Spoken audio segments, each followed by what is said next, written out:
We gather videos and information from the web, and if you stick around, we are going to share it with you.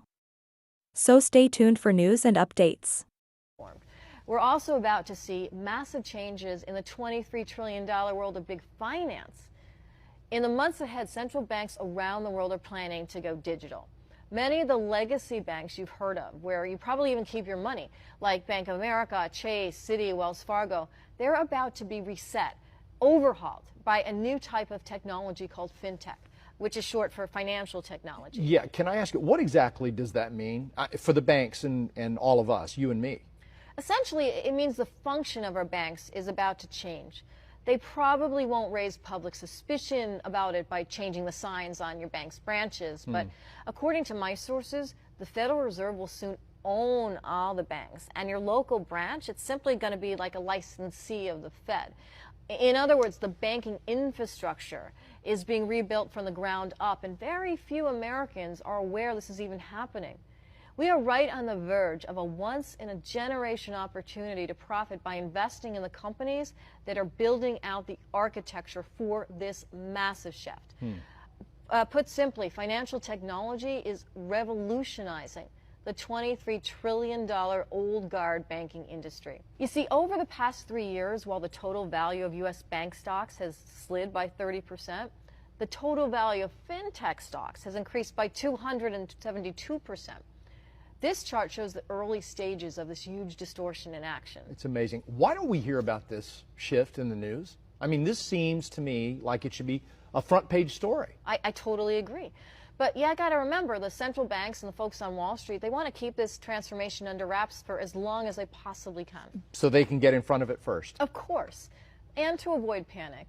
This reset will be a huge shock when Americans catch on. That's why the average person won't hear a word about the story until it's obvious to just about everyone. And by then, it's going to be too late. Yeah, the profits will be gone. Right, the same way it works with any world-changing investment story. That's why if you're going to invest, I'd recommend you do it right now, today. And I found a small company at the center of it all. They're building the bridge between the legacy banking world and a new financial system. This firm recently bought the assets and the intellectual property to build what could become one of America's first government-accepted stablecoin networks, a project that they aim to launch before the end of 2022. Nomi, if I'm understanding you correctly, you're saying this small firm you're talking about intends to modernize the financial system with the support of the U.S. government? That's exactly right, Chris. And that's why I expect that this company is going to become the leading firm powering the global payment system going forward. It has the intellectual property, technology, and the engineering expertise to launch a global payment system that handles every single currency from every country, that's going to be faster, easier, and more cost-effective than every existing solution.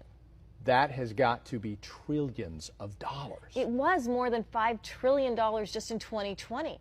And acute liquidity strains. You all remember that.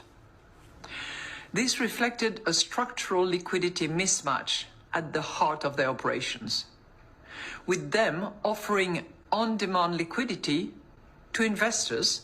RippleNet was designed so that customers seeing the benefits of our fiat-based network could flip the switch to ODL once the market was mature enough. On-demand liquidity.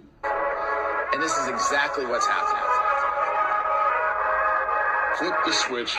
While at the same time investing in more illiquid assets. That is because we must contend with potentially new sources of financial stability risk. Quite likely that the CBDC will arrive, and it will also be the subject of the currency reset at the same time.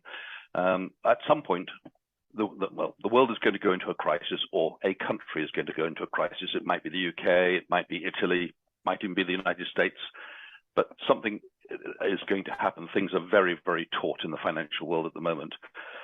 When that happens, I think they will close the banks. You'll wake up on a Sunday afternoon or Sunday morning and hear the news that they've shut the banks, not going to open on Monday.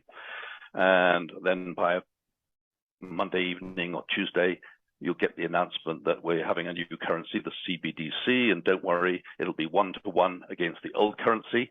But there'll be some restrictions on your ability to convert your old money into the new money. So if you're poor and you have a small bank account, it'll be converted 1-to-1 straight away. And you'll probably even find that you get a free gift from the government to kickstart the system. Maybe £3,000 or £5,000 will be given to every citizen gratuitously to kickstart the system in the new CBDC. But if you have 100,000 or 1 million in the bank, you're going to be told, yes, it's 1-to-1, but you're going to have to wait to convert it to the new currency. Now, wait means never. We all know that, but they won't tell you that. They'll say it's a temporary suspension because we're in the middle of a crisis. The people are rioting in the streets and we need to calm the system. So here's some free money, everybody. Go and enjoy yourselves. And by the way, the rich can't convert their money for a while, but they'll be able to do so later. So if you happen to own Apple bonds, they'll be denominated in the old dollars. You won't be able to, it'll still be old dollars. You won't be able to convert those old dollars until you've got the cash. But when you get the cash, you'll need permission to do it. And you're not going to get that permission. It'll be exactly like we had in Britain back before 1975, when we had the exchange controls. You needed permission from the Bank of England. I mean, I remember when I travelled abroad the first time, I was allowed to take £50 with me abroad. Didn't go very far. This is not financial advice, and by any means you should not take any advice from us. We have no financial background. This channel is strictly fun-based. So stay along for the ride, and if you like what you see, be free to like and subscribe.